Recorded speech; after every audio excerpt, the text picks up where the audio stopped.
Hello Canada, welcome back to another edition of the Canadian Citizen Journal. I'm your host, alias Tagai. Well, we got a whole pile that we're going to try and squeeze in here in today's episode. We're going to get to what's happening in Iran here at nearing the halfway marker and rest of the show. I'm going to kind of speed through about 10 or 15 things that are happening within Canada right now. The Iran thing has been, I've been up, I haven't slept like at all. And well, you know what? I'll get to it. It looks like Trump is saying that all the killings and everything else is all stopped. But yet, on the contrary, am getting footage, real time footage, smuggled out. That's far from the truth. But like I said, we'll get into that. For now, let's just kind of tackle this Canadian stuff, and then we'll dig right in to Trump in Iran and what I believe could very well be eminent airstrikes going to happen soon on Iran. We're just going to start off with the We Charity deal scandal was accepted into court. Let's kind of dabble on that. I'll give you a few links on the actual paperwork we actually had one of them today, and I will attach NP a link below to them. There actually had I'm trying to remember his name now, the lawyer for Democracy Watch. Sorry, I got like all this. Anyways, I'll attach that below because he does a great interview with him on what happened in the courts today, and I will try to keep you updated on this as it goes. But you know, seeing as how NP is doing such a good job on it, I'll just constantly post the link in below if I can't really dedicate the time to it, considering the how tense and quickly in real time stuff is going down in Iran. I think you can hear it in my voice. I'm like a little bit nervous here. I'm seeing a lot of airspace is just being cleared now. But anyways, let's kind of just roll through this Canadian news and be prepared at any time to I'll be stopping and just giving you, while I'm recording this, the live updates. I've got several alarms marked off. My phone's on silent, but I've got 3 different flashers set up, so I know the incoming calls from people who are in connection with family in Iran and Tehran. So yeah, let's just kind of get started here on the We channel, We Charity. Charity scandal dominated the headlines. The controversy is the focus of a hearing today at the Supreme Court of Canada. The case centers around the decision of the then ethics commissioner to clear former Prime Minister Justin Trudeau of wrongdoing. Mario Dion said Trudeau didn't violate the Conflict of Interest Act, even though he didn't recuse himself from discussions to grant We Charity a sole source contract. The organization was put in charge of the $912 million Canada Student Service Grant during the pandemic. Trudeau's lack of recusal came despite payments by the charity to his mother and brother for appearances. His then wife, Sophie Gregoire, was reimbursed more than $200,000 in expenses by the charity. Advocacy group Democracy Watch has sought to challenge the ethics commissioner's findings, but in October 2024, the Federal Court of Appeal ruled the organization didn't have standing. The ruling cited separation of powers between the courts and commissioners who operate under Parliament.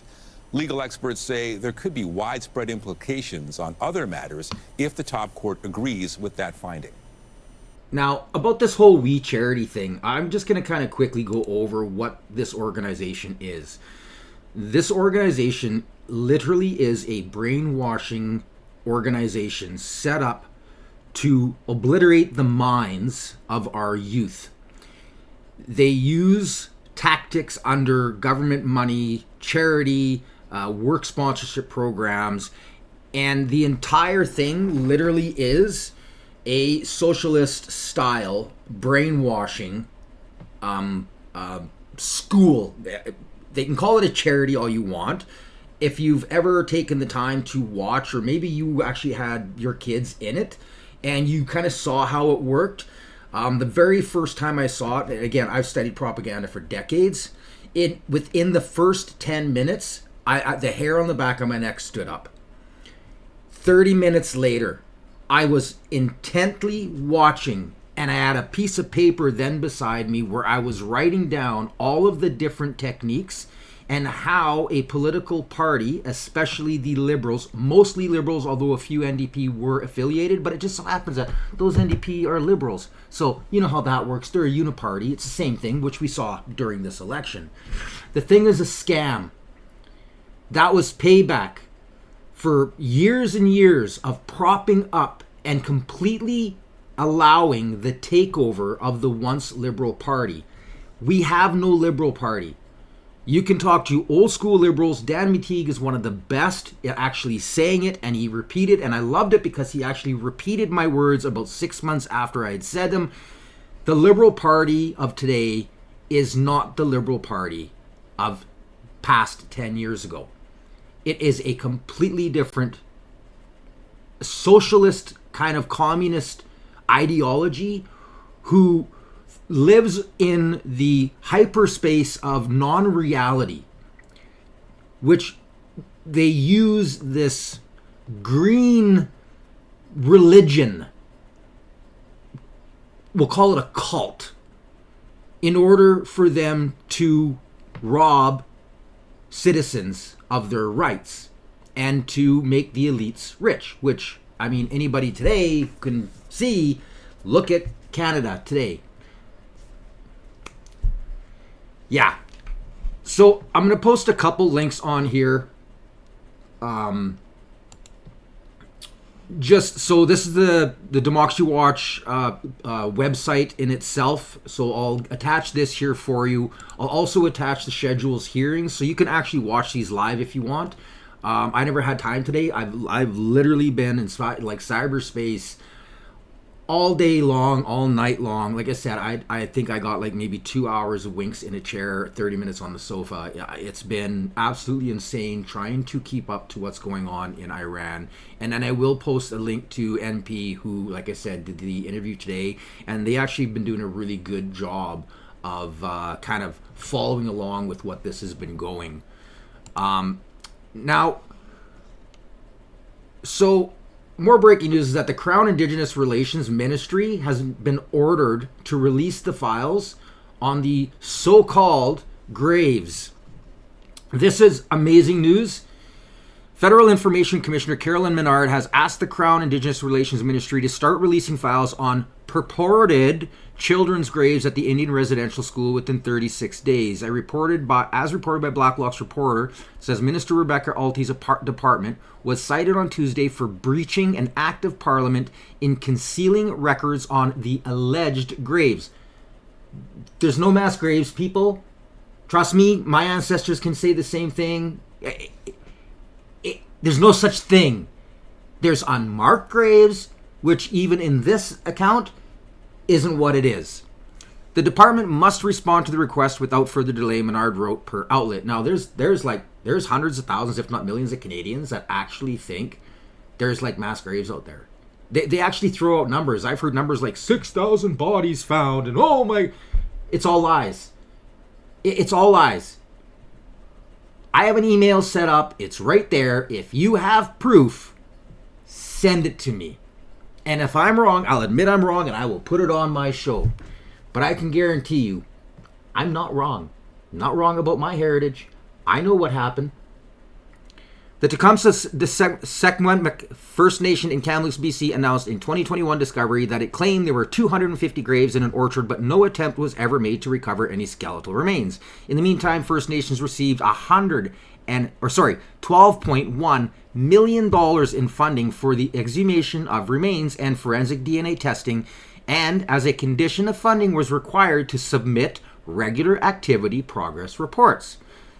Alti's apartment on December 15th attempted to seal all the reports sought by Blacklocks as confidential information. A second Blacklocks request for all activity progress reports regarding the Templets, I really have a hard time saying that one, Indian Residential School Survivor Project, or any related missing children program funded by the Alti's department remains active. In total, 576 pages of relevant records were received, wrote the Information Commissioner. The department said it was overworked and it did not have sufficient capacity to start the analysis of this file after a full year and over $12 million. Are you frickin' kidding me? This is why the reserves are in such bad shape. The money fraud that goes on is ridiculous. Menard wasn't buying it and wrote, I find the time taken by the department to advance the processing of this request unacceptable. Nothing in the Access to Information Act allows the department to delay processing requests due to limited staff or other competing priorities. As such, any additional time that is taken to respond to this request is another day by which the complainant's rights of access are being denied. This lack of responsiveness is in clear contravention of the department's obligations under the Act and undermines the credibility of the access system. No parliamentary committee to this date has investigated the Kamloops grave story after then Prime Minister Justin Trudeau, the useless piece of crap who should be in jail, visited the site. The puke himself. The worst Prime Minister, I'd have to say, in the world, and he just so happened to rule over Canada for 10 years, and look at where we are today. Disgusting. Anyways, moving along. So Blacklock's again did another kind of breaking story. Senator's firm wins a federal loan. Liberal appointee Senator Colin Deakin of Nova Scotia breached conflict rules as founding shareholder of a company that solicited a federal loan. The Senate ethics officer granted Deakin a waiver. My view is your situation falls under the exception. Really? You can go right to his page in his biography. It states right in there, he funded Blue Light Analytics, a company of restorative dentistry field, blah, blah, blah, blah, blah, blah, blah, blah. So they own 11% of this company. They then pass legislation in order for their, or first they're invested in something they shouldn't be, getting government grants and loans, helping to pass the regulations and legislation for him to be guaranteed the money. This is the problem. This guy should step down immediately. In fact, I'm a firm believer, like the RCMP, we need to change the way that the whole government is set up, because the backdoor dealing is just, it's out of hand. It's always kind of been there, but it's never really been big. But now it's an entire party. Do you want to guess who appointed this waste of skin? Drumroll, Trudeau. Right, the turd. Moving along. Ciro says about 750,000 people's data has been affected by a cybersecurity incident. The Canadian Investment Regulatory Organization says 750,000 Canadian investors may have had personal information compromised in a data breach last year. According to Ciro, certain information like social insurance numbers, investment account numbers, phone numbers, and more may have been acted. Why did it take so long for them to notify the public that a breach had occurred? These companies had no time to protect themselves. They have been laying vulnerable since this happened.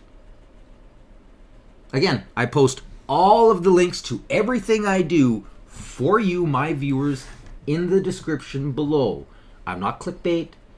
I don't edit. I don't video clip. None of that. You can have everything in its entirety. Nothing's changed. This is why I started the channel. Sorry, so sorry. Just the truth. Just the facts. And for all of those, crazy liberals out there who are all, look, Carney gave us a tax cut. I hope you like your $11 a month. For those who live under the kind of poverty bar, and for the average Canadian, your $200, the ridiculous lie that for some reason people have this, they believe, well, tax season is upon you. I hope when you get all of your, receipts and everything back, you realize you're still getting overtaxed. Here is yet another incoming tax. Money grab. I mean, let alone the payroll changes that completely removed. It actually tripled the amount of money that the Liberals were making off of taxes than the little wee bit that they tried to convince with the help of propaganda that people thought they were getting back. Reality is they're just finding other ways to tax you even more. So, hello. But this guy puts it down absolutely great. Another Liberal cash grab. Liberal cash grab alert. If you have one of these, your pleasure craft license will now be valid for only 5 years and renewable every 5 years. An extra $25 service fee will apply for issuing, renewing, transferring, or replacing a pleasure craft license. License holders must now update within 30 days of name and address instead of the 90 days. Simply put, this is the Liberal government grabbing money out of your pocket for no apparent reason. I will be issuing a petition against this in the next coming days. Stay tuned. I will try to keep track of this guy, and I'm actually going to follow him right now just to make sure I don't lose him. And when the petition comes out, I will make sure to share it on the channel for everybody out there. Now, the whole pleasure craft license has been a farce since day one. It was always a money grab. It did make sense for people who were under like 18 or really even 16, because there were so many accidents with kids that were out there who had they never had enough experience and were too young to really understand the value of life and property. And I'm sorry, that's one of the things about being immature. There's a big difference about once you start working for your own dollar. That's kind of where the maturity curve starts to take off.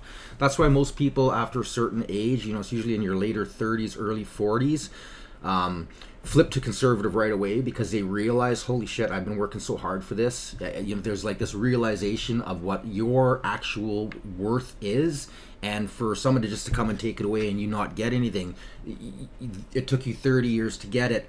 You'll be dead and buried before you could ever try to ascertain that same value. So you start to kind of realize that you don't want to be, taxing, getting all half of your money taken away from you. Well, like in Canada, I think the average here is 43%, but if you actually work it out, it's closer to 71, 73% for the menial kind of income bracket of the amount of taxes we pay. So we're taxed on everything. So you get, you work for, you do your 12-hour day or 8-hour day. They take just less than half of your paycheck, and then everything you buy, you're spending between 7 and 77% tax on it, depending on if it's a luxury or if it's a whatever.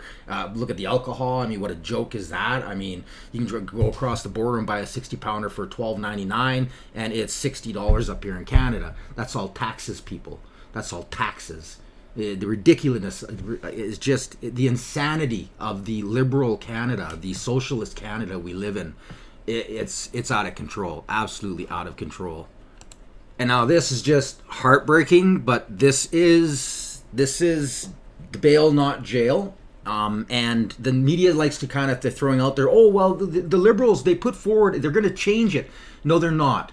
The bill they put forward is, instead of slapping one wrist, is they slap two. It's a joke. It's a farce. They need to remove everything these liberals have done since 2015. Since literally the day he got voted in, we need to remove every single policy, every single law, every regulation.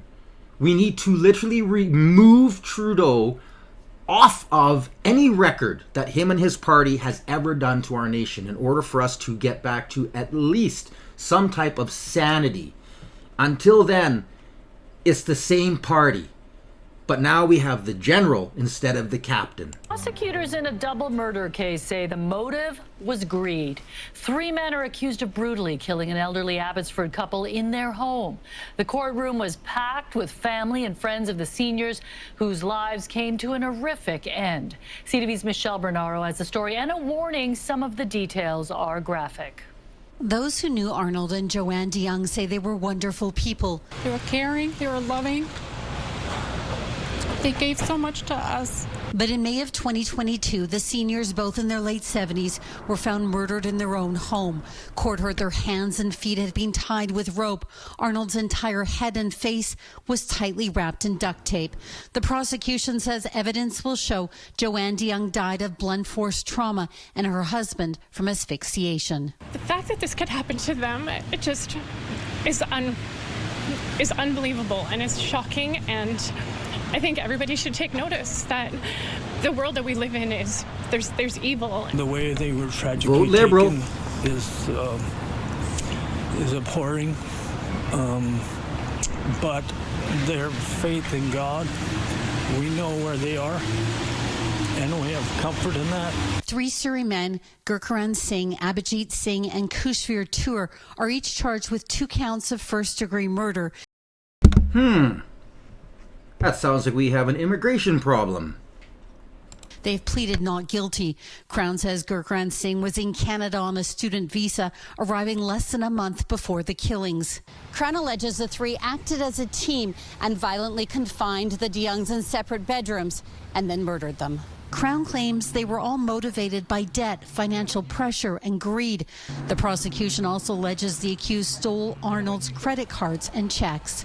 It's like a nightmare, and it continues to be a nightmare. Crown told court that Abhijit Singh's cleaning company had done work on the couple's home twice, including the month before the murders. Meanwhile, the DeYoung's children say they are frustrated with how long it's taken for the case to get to court, but they are hoping there will be justice. The trial is expected to last 8 weeks. Michelle Bernoro. Absolutely disgusting. The kicker is that one of the men accused of murdering that elderly Abbotsford couple came to Canada on a student visa just weeks before the crime. This is what you get. This is what you get with open border policy.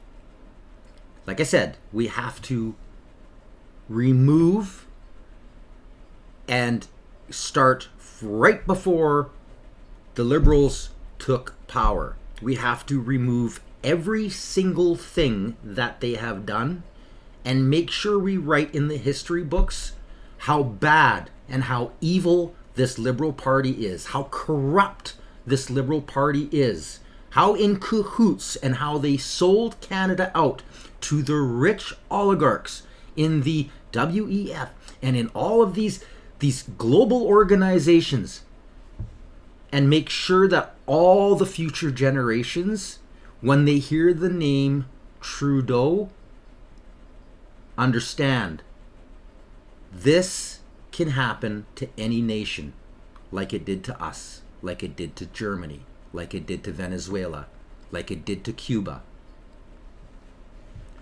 Moving along. Nick, good morning. So glad that you are able to join us and react to this news. I know that you have done polling on the past in Quebec and where the support lies for the Premier. Give us your reaction to what's happening, and does it surprise you based on the data? Well, Marcia, this is really seismic news in terms of Quebec provincial politics. And the thing is that when we look at the polling trend over the last number of years, it's been against Francois Legault and his party. And just in case they don't actually say it, because I can't remember they do, this is that the Quebec Premier announced his resignation today. And another one too is that the Ontario Crombie, she also resigned today. There's a couple pretty good posts out there. Melissa Landsman put one out discussing how is it not coincidental that this all happened during Carney's visit to China. I don't know if that's necessarily a link. I couldn't really find any links between those two individuals, but you never know. We are so corrupted by China. We might as well just be Chinata. It's really bad. It's really bad. Canada's in big trouble. And right now, at least, the Parti Québécois are firmly in the driver's seat with about 35% or thereabouts of Quebecers opting for that party.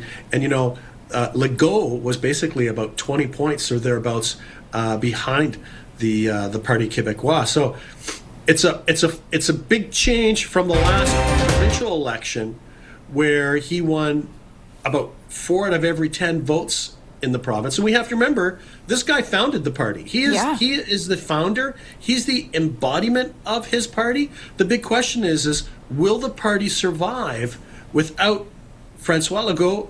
Because he's a large personality that has really been a major force in Quebec politics over the last decade. Yeah, an example of where the person is the party. So, Nick, where is that drop in support? Where did he start to lose it? Well, what it suggests is that, about 2023, 2024, the numbers really started to slide. And, Marcia, this is where we saw Legault, as the premier, start to pivot away from, like, his franchise was, he's a business person, right? That he could set Quebec's finances and the economy in order, and that he could help promote jobs for the province. He pivoted a couple of years ago from that to more kind of identity politics in terms of civil servants and what they could wear at work in terms. Okay, so you can, like I said, I post all of the clips, all the information, the paperwork, and everything down in the description below. If you want to finish watching the verbal diarrhea coming out of Nick Nanos, you can, and this propaganda outlet, you can. But the truth of the matter is that he was one of the worst provinces in locking people down and forcing people to take the pokey poke when the whole Wuhan thing happened. And not only that, the deterioration within the party, when he first started, he was coming out as this, he was trying to do what Daniel Smith did. And so he was kind of where Daniel Smith is now. So before this referendum's coming up in Alberta, which, by the way, there's record lineups. I will be dealing with the show on that and attaching all of the links, as well as the SPP, which is the Saskatchewan Prosperity Project, so that you have full access to all the information and documents and everything as they come out. And kind of, I'll probably end up doing a couple, just independent episodes on, especially Alberta right now, because, like I said, the lineups, people are waiting in line like 2-3 hours. It's crazy. Small little cities like this one little town, Bicycle. I've been there a few times, had family there years ago. Beautiful, just this amazing little community. They had like 5 times the amount of people show up to sign that were actually like in the town. So you could pretty much say everybody within that entire municipality raced towards the hall and signed for separation. And the media is trying not to tell you this. Instead, they're running all of these puff pieces on how it's bad if Alberta leaves, it's bad if this happens, it's bad if this happens. It's all bullcrap. It's good if Alberta leaves. It's good for Albertans, and if anything, it'll teach Canada a lesson, and it'll be even better if Saskatchewan leaves. And Quebec, they could have really, nobody really cares anymore because they're just a leech on the system, so whatever. Anyways, he tried to do the whole, we're gonna be we're gonna be like our own country within Canada, with independence, and he tried really hard, and he kept ripping off Canada, and he was holding Canada back. He was purposely screwing Canada and then changing his own, getting like a personal better deal. And I think a lot of the people in Quebec were like, you know what, this isn't working at all. We're watching our entire system crumble. Our GDP is like nilch. We're a welfare province. A lot of people in Quebec are really PO'd that they are on welfare, on Canadian welfare, and have been for so long. This is what happens when you have a deterioration of government, when they are trying to function in a society that has, even though they have political sway, because they created a separatist party, because they kind of like bordered themselves up, it stopped them from being an independent country, forced them to stay within the nation, and even though they could secure certain deals for themselves, they were still susceptible to Ottawa. And Ottawa they don't care about you. They don't care about you. All they care about is the Laurentian elite. And now those same Laurentian elite have sold their souls to the global elite. And you want proof in the pudding? Who's Marxist Carney? The Carnage Carney. He is a global elite banker investor. Say no more. And if you're a new subscriber or new viewer, check out the previous episodes. Scroll way back to some of them in the beginning. I was one of the first people, if not the first, to start going off and exposing Brookfield, what they've done to the Indigenous across the world, the lawsuits from Rhodes, and you name it. I just kept breaking stories. That's back when I had a lot of time on my hands. Anyways, we're going to move on out of this and get serious. Back to Iran. The craziness. Mr. President, on Iran, you said that the killing has stopped. Who told you that the killings have stopped there? And if it's the Iranian regime? We have been informed by very important sources on the other side, and they've said the killing has stopped and the executions won't take place. There was supposed to be a lot of executions today, and that the executions won't take place. And we're going to find out. I mean, I'll find out after this. You'll find out. But we've been told on good authority, and I hope it's true.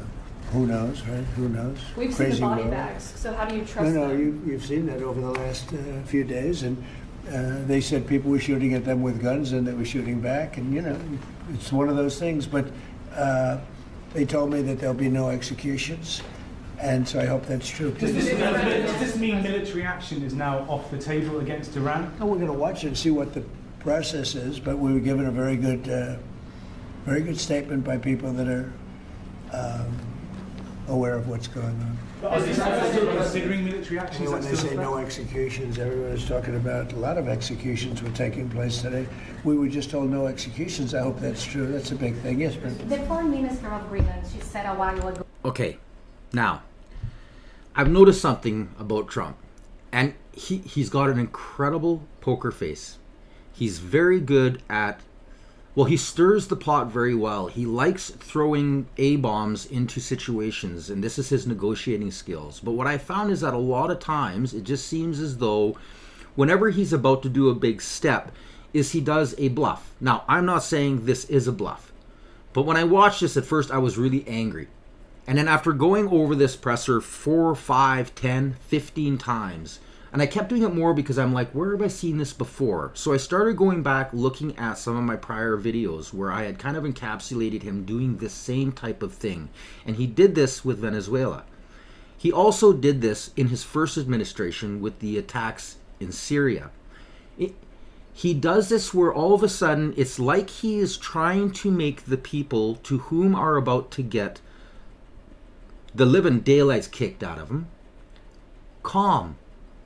Now, I'm hoping I'm right. And as we progress here, I'll show you a little bit of evidence that's just starting to come in that may prove that I am. Now, I'm not a betting kind of guy, and I'm confident on a lot of the things I can research. This is a guess. So I'm not going to say, hey, I can tell by that, or blah blah blah. I can't do that. But I just have this feeling that this is the same type of a bluff. It's a poker bluff.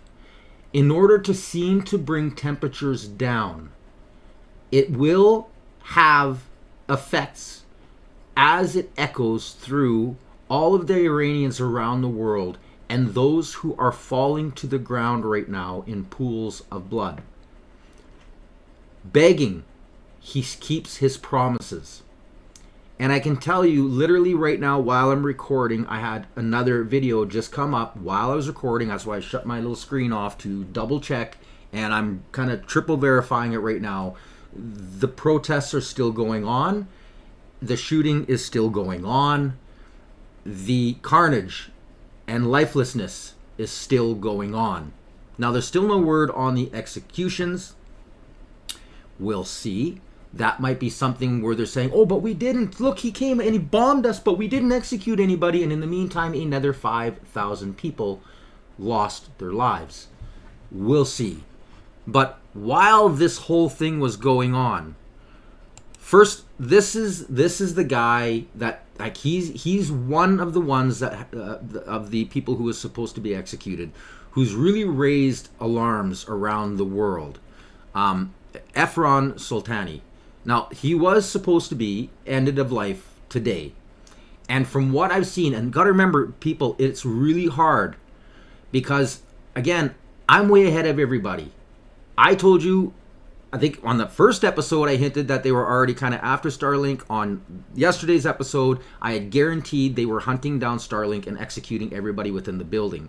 Today, they are finally starting to report on this because I have connections, Iranian friends, a lot of Muslim friends from around the world that I have worked with, who, of course, this is why I got into it, and they've been pushing me to try to help them in order to kind of bring this information, find a lot of the other external information that they're seeing, proof check it, and be able to dig, which is what I've been doing. And I will just keep doing, because no individual will ever truly be free until all of us are free. It is the job of the most free person to put their freedom forward to lift another being out of persecution and socialism. That's the best part of freedom, is you have the ability to help those who can't, who are outgunned. And I'm loving the media. They're all like, whoa, well, you know, you got these guys with all these guns, and then you're fighting these people who have no guns. And so in other words, now the gun buyback is a joke. So the First Amendment, Second Amendment aren't so we should have the right to bear arms. I wish the media would make up their mind. Of course we should have the right to defend ourselves. Of course we should have that right. How can you not be free if they take away the right for you to defend yourself?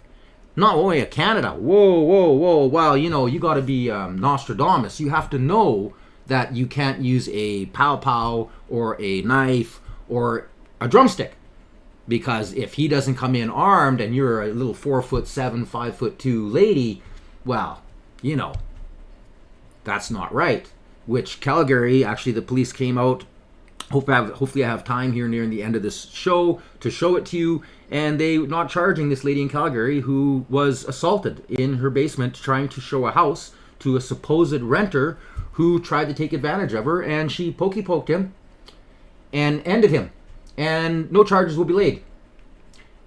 That's not Canada. That's Alberta. That's Daniel Smith and the Conservatives' version of Castle Law. They will not go out of their way to prosecute anybody in a self-defense. So, bravo to her.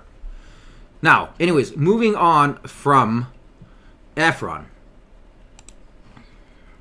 Are following some breaking news out of Iran after Iran threatens President Trump. Take a look at this social media post right now, sharing more details of this threat. This is from the New York Post, saying Iran issues sickening assassination threat against Trump. Quote, this time it will not miss the target. And they also shared a photo of one of the assassination attempts against President Trump.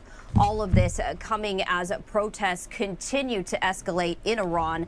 These are some file video of some of these protests. Okay, so this came out about 2.5, 3 hours before Trump had this. Well, it was a whole milk kind of thing that he's legislated through. Now, this is another part of the puzzle that I think pertains to what we could possibly see happening in the next few hours or day.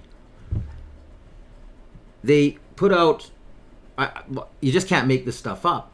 The Iranian regime, these people are psychotic. In which reportedly hundreds, if not thousands of people have been killed. Meantime, Iran's judiciary head has signaled earlier today there would be fast trials and executions ahead for suspects detained in these nationwide protests, despite warnings from President Trump that the U.S. may take military action over the killing of peaceful demonstrators. Read it right here. Comments came as Iran activists issues warn that hangings pow of those threat detained against Trump could come soon. The security force crackdown on the demonstrations has killed at least 2,500 people. That's according to the U.S.-based human rights activist news agency.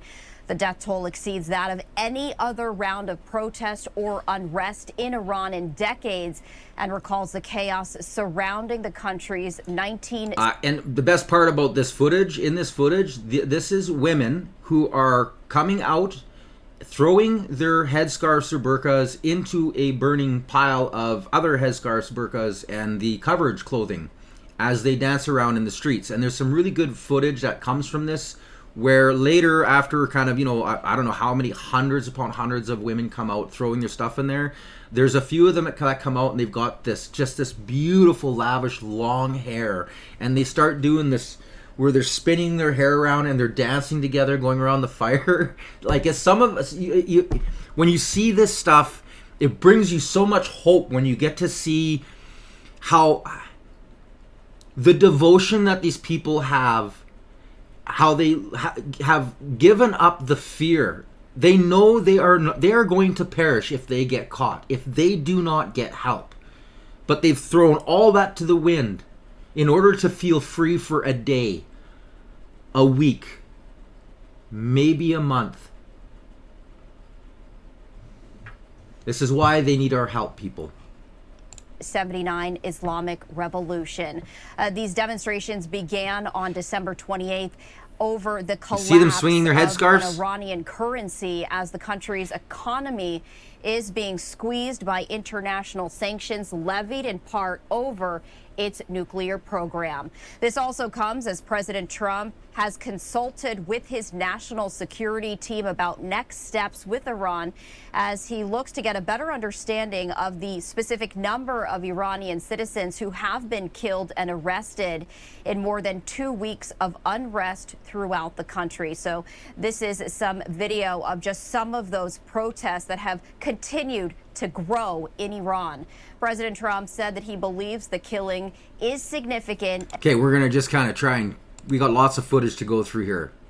Now, again, it's about time the media is starting to say what's actually going on. Iranian regime is reportedly hunting down Starlink users as the death toll soars. I've known this. Because I research.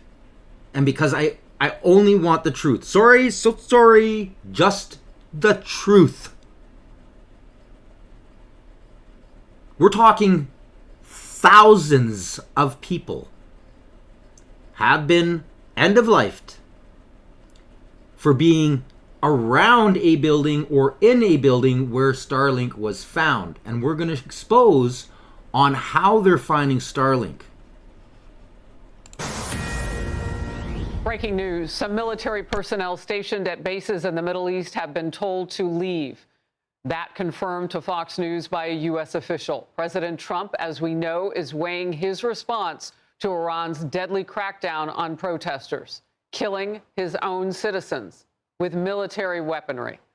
A new bombshell report revealing the staggering scope of the violence. It says Iran has murdered between 12,000 and 20,000 people since the beginning of the citizen revolt about 2 weeks ago.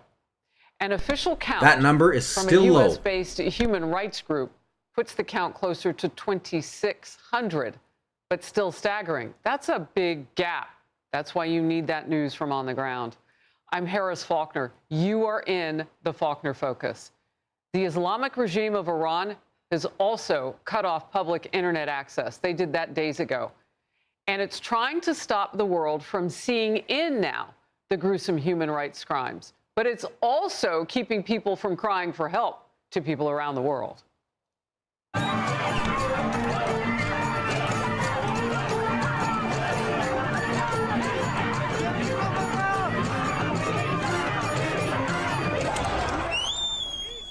A limited number of videos that we can even get access to now. But they show the scale of the mass demonstrations. Thousands of people taking to the streets for their freedom. Elon Musk's Starlink, always in play, it seems. This time, reportedly stepping in to help free internet access for protesters. Iranian authorities are reportedly hunting down those using that free service. And President Trump has weighed in with a powerful post. Take a look. Iranian patriots keep protesting. Take over your institutions. Save the names of the killers and abusers. They will pay a big price. I have canceled all meetings with Iranian officials until the senseless killing of protesters stops. All right, so now she's kind of repeating old news, although this video was 2 hours before Trump did the presser that I just took that first cut that I showed you off of. So we're just going to try and scroll through as much of this as we can. Now, I am going to mute this, but I am going to show it to you. So, yes, sensitive content, people.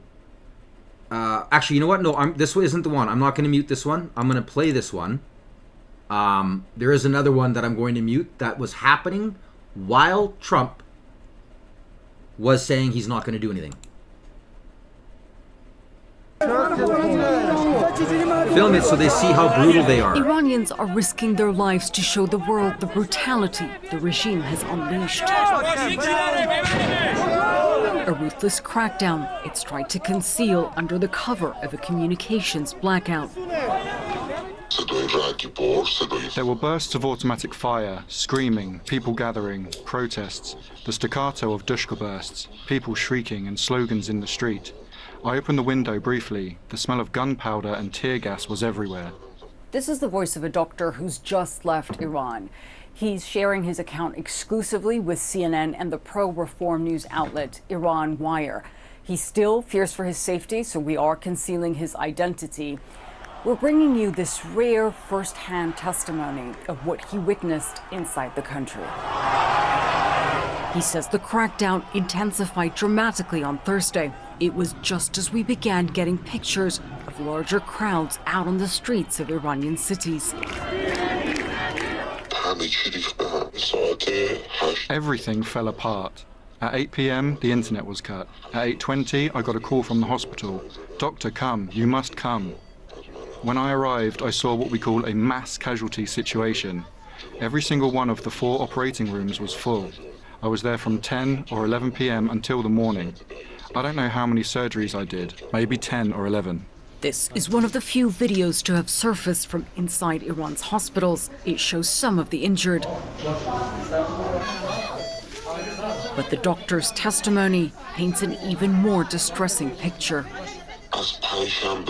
From midnight Thursday onward, the type of injuries changed. The live rounds started. By Friday evening, all the beds were full. Most had pellet injuries and similar wounds. Now, do you remember me talking about what they were doing? They had switched over their rounds. There's still a lot of solid rounds that are being shot, full metal jackets, soft leads, literally made for like mass casualty events. But the majority of what they were doing is they were shooting into crowds with high velocity pellet loaded rounds, trying to blind, deafen, and devoice the public. They needed to injure as many people as possible. What I wasn't really aware of at that time, which I found out literally while I was editing and pushing the video onto the internet, was that they had then started hitting the hospitals, because now the wounded had been hauled into a central place. They went from hospital to medical clinic, every single private practitioner, and they removed every injured person, and in most instances started taking out hospital staff that looked as though they were defending the people who were injured. Let that sink in. This is how evil minds work. There is no limit to the insanity of what evil will do. Throughout these and previous protests, the regime's security forces raided hospitals and hunted down injured protesters and the medical staff treating them.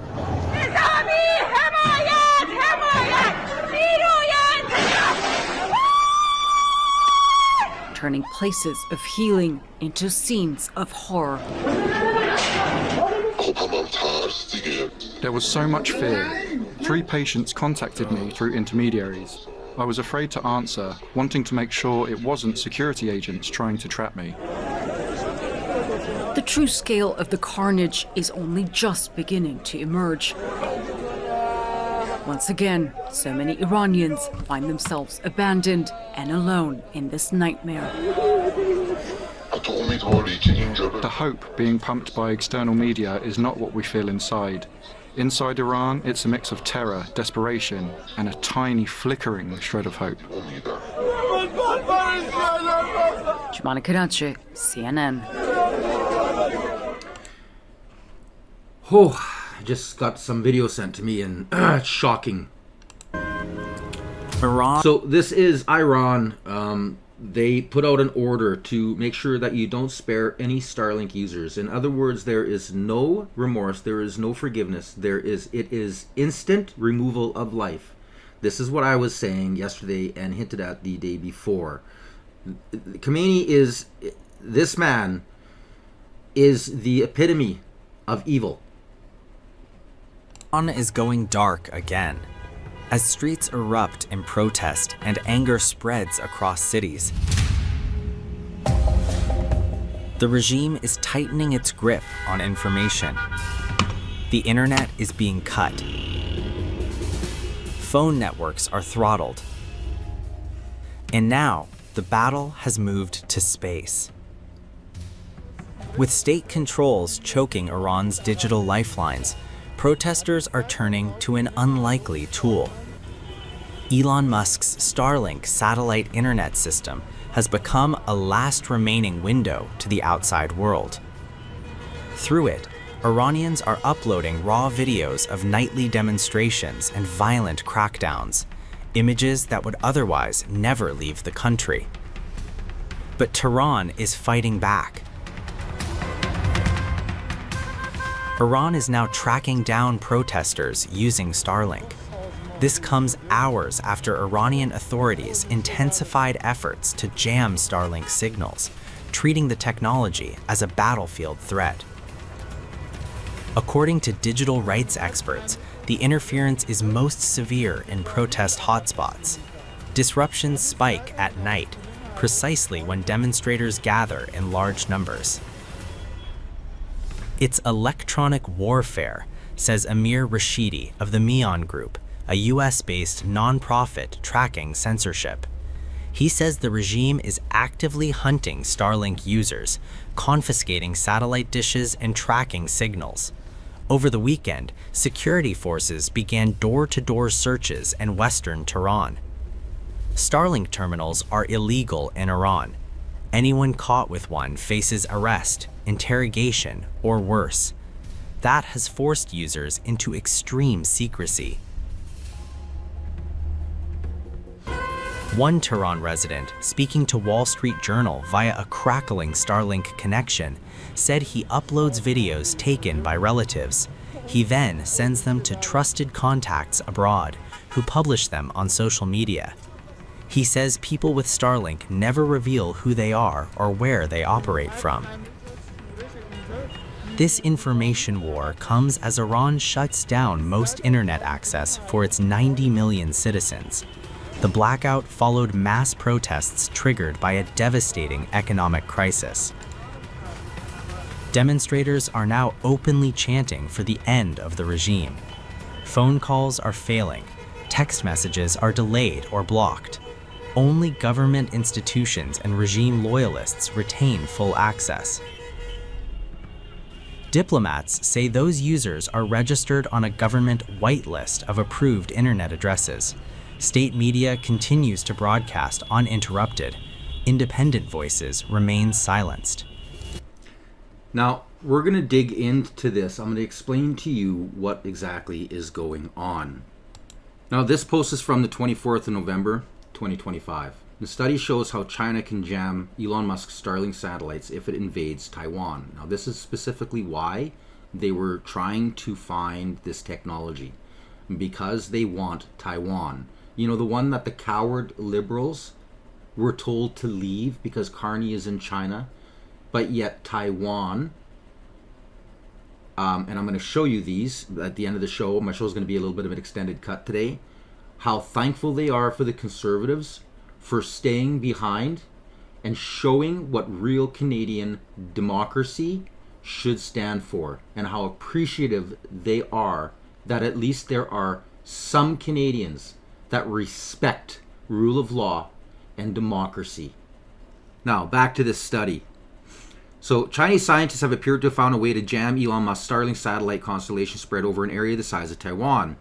Russian invasion of Ukraine in February 22 showed that the satellite networks play a crucial role in helping invaded territories maintain their communication lines. Just days after the war began, Elon Musk's Starlink terminals re-established command and control across Ukraine despite Moscow's efforts to cut Kiev's communication lines. Even where Putin's forces attempted to jam the satellite communication network, Starlink would update its systems to provide a continued assistance to Kiev. Last year, Musk confirmed that SpaceX was spending significant resources to combat Russian jamming attempts. Beijing appears to have been taking notes, with a new study attempting to simulate the disruption of a similar Starlink satellite communication system spread over the area the size of Taiwan. In the research, Chinese scientists attempted to find a way to jam the constellation of 10,000 plus Starlink satellites that hop and adapt in real time. The study offers insights into how Beijing may try to disrupt satellite communication systems across Taiwan in the event that the People's Liberation Army invades the island. It shows that the PLA could achieve this strenuous task on an immense scale using about 1,000 to 2,000 special signal jamming drones. Scientists from Beijing Institute of Technology, which consistently contributes to China's defense research, observed that satellites, part of the Starlink constellation, continuously change their orbital planes, moving in and out of view at all times. This creates extreme uncertainty for military attempting to interfere with their signals, that they say. Now, this is exactly what's going on, because I have been, throughout all of the research in the last week and a half, 2 weeks, I have been seeing how people are noting that there are drones. And in the last 5 days, especially 2 days before they actually shut down the internet, the number of drones were increasing. Now, a lot of the reports that I was getting, a lot of the footage I was getting, is people were worried that there could have been, boom booms on these things, but not a single one of them had came down and exploded. So right away, I kind of kept that in the back of my mind, and I was thinking, well, tracking devices, or for the most part, taking pictures, right? They want to know everybody so that by the time they squash this, they can just go door to door to door, and with AI, find out every single person that was on the street, either throw them in jail or exterminate them. Now, all of a sudden, the realization comes in that isn't all that they were used for. Anti-Supreme leader Ayatollah Ali Khamenei protests raging across Iran have now dramatically entered their 10th third consecutive week of unrelenting street demonstrations. The Islamic Republic regime has reportedly activated a drastic nationwide kill switch targeting all satellite communications. This extreme technical measure reportedly succeeded in completely cutting off access to Elon Musk's Starlink satellite internet constellation and plunged approximately 80 million ordinary Iranian citizens into total digital darkness devoid of external information flows or social media connectivity. Military technology experts analyzing the sophisticated signal suppression patterns assert that this advanced and wide-area jamming technology could likely have been supplied through covert defense cooperation channels by either Russia or China to Well, now we know who it was, because Russia still hasn't been able to stop Starlink in Ukraine. But Iran did. This is China. Now, what you have to remember, and this I don't know, and again, if Trump doesn't go in, this could be why. China's largest oil producing partner is Iran. Without Iran, China would fall into darkness. Their economy is already plummeting. Now, I'm hoping that Trump uses this, like he did to Venezuela, to cut off China and Russia, who uses some of the oil as well. And what China will, well, before the Ukraine war, is they would bring in that oil, they would disguise it as Russian, and then they would send it out. But now with all of the tariffs and the laws that have been put on the purchase of any Russian oil, that's changed. But still, Iran this is where they make their money. You cut off the money, you cut off the funding. And like I said before and over, you got to cut the head off the snake. So this is why I'm really hoping that tonight, in the next few hours, if what I'm seeing is real, Trump steps in and does something serious. Now, I'm going to post this video. First, I'm going to mute this. This is just a perfect example to prove every single media outlet that is saying, up to maybe 2,500 people are gone. This is a video of 6 minutes straight of guns going off, taking people's lives. And from what I have found, there's actually, and I've kind of linked the places together, I actually found a post from a girl who had sent some pictures out and was literally within this radius of where these shots are being heard, who is now deceased. And this was posted literally while Trump was having his presser that I first started off this half of the episode off of.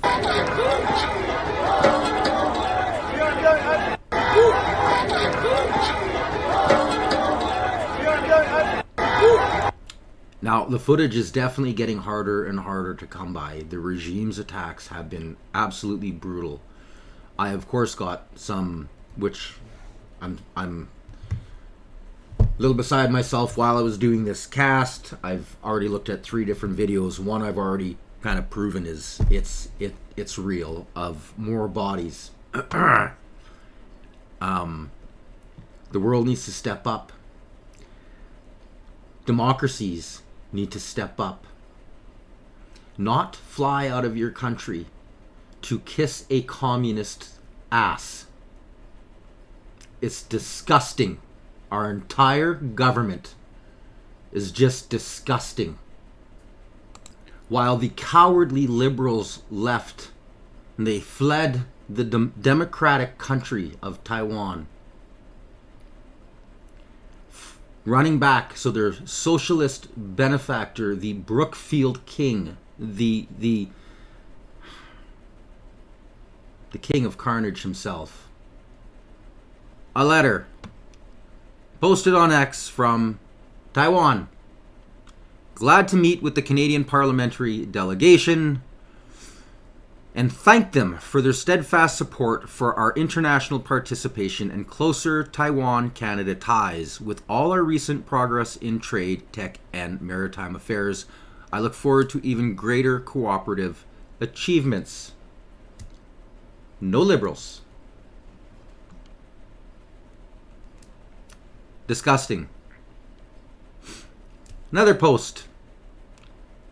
This is, as Senator Sakos rightly noted, Taiwan is a vibrant democracy, a trusted partner, and a nation in every meaningful sense. We look forward to continued engagement with Canada and to deepening cooperation on the values we share. And Senator, this is the tweet that he had put out. While we're on the topic of sovereignty, Mark Carney had a choice to make during his visit to China: lead with principle or bow to the wall of Z. He chose the latter by ordering his MPs out of Taiwan. Taiwan is a vibrant democracy, a trusted partner, and a nation in every meaningful sense. Canada should lead by example. It's time to open an embassy in Taipei. And yes, it's about bloody time we start protecting democratic nations around the world from communists and socialists. And I want to just point something out. This is a clip I came by. I don't do Hollywood at all, but this was pointed out to me thanks to Dehalia Kurtz. I've just so much respect for Dehalia. She's amazing. I'm a proud follower of hers. Her this is what she wrote. Has anyone heard George Clooney or Emil lend their supports to the brave people of Iran? You know, the same Emil Clooney who helped redo the constitution for the Muslim Brotherhood. I fact checked this, and Dahlia's never wrong. She's bang on the money, but I always fact check, and she's absolutely correct. The very person Drew Barrymore touts as the most awake and smart. Bueller? Anyone? Yes, listen to this. I'm not going to play the whole thing. Paper? Yeah. We still write letters. You still write letters? We leave them on the pillow. This is the fake Hollywood people. But listen carefully and you will understand how corrupted the elite Hollywood buffoons are. This is not working out at all, this interview. But that's romance. So and then I went to London. She was living in London, and I went to London to score a movie.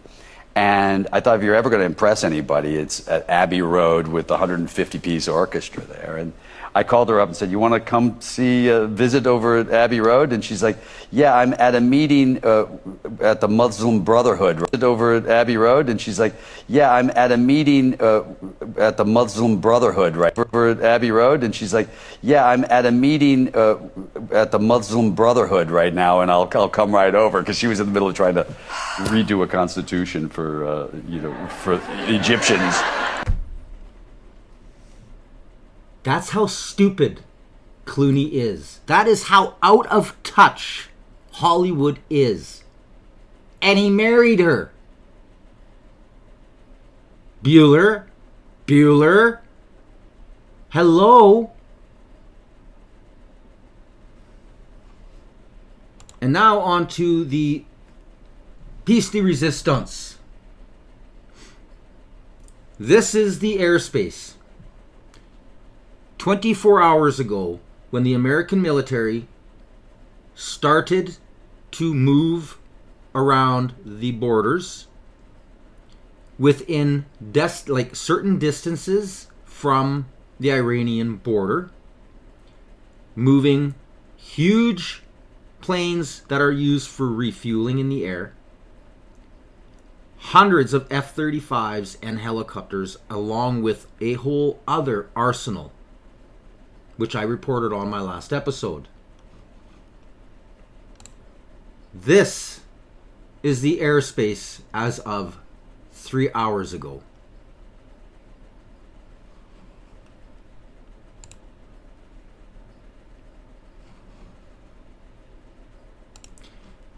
And I have 5 or 6 different videos. This one I actually have confirmed of what looks like jets over Iran. This is right on the border.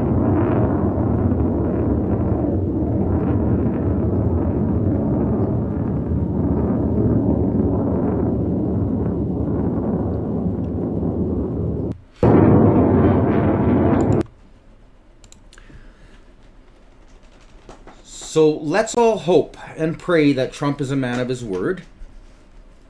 I believe he is. And let's hope that there's at least someone on the planet with the kahunas to give up votes in order to protect the weak, in order to protect and free those without democracy, in order to remove the tyrants of the earth. I'm not going to sleep tonight. I'll have literally every screen going. Phone is still blinking again and again and again. And let's hope and pray we can help these Iranians. Let's just hope and pray. I hope you enjoyed today's episode. Please, you guys, please support your independent media. Like some of the people that I post down below, NP and some of these others who are just amazing at what they do. You need to like, share, and subscribe. This is how we break the algorithms that our government and the liberal YouTubers use to suppress us. They don't want you to know the truth. You watch me, you're at least 24 hours ahead, if not more. A minimum of 24 hours ahead or more than mainstream and a lot of the crap that you will find on YouTube. That's not suppressed. That's boosted. The lies that YouTube and our government boost. It's unbelievable. I want, and I'm going to leave off on a video. I'm just scrolling through here to find it. Where is it now?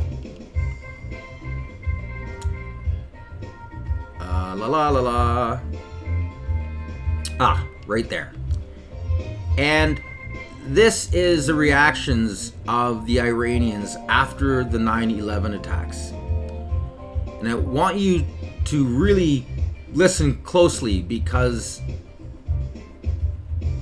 they were lighting candles and they were chanting death to terrorists, praying for America, supporting America. The things the media doesn't want you to know. I'm Alias Tagay. You've been watching the Canadian Citizen Journal. Stay informed.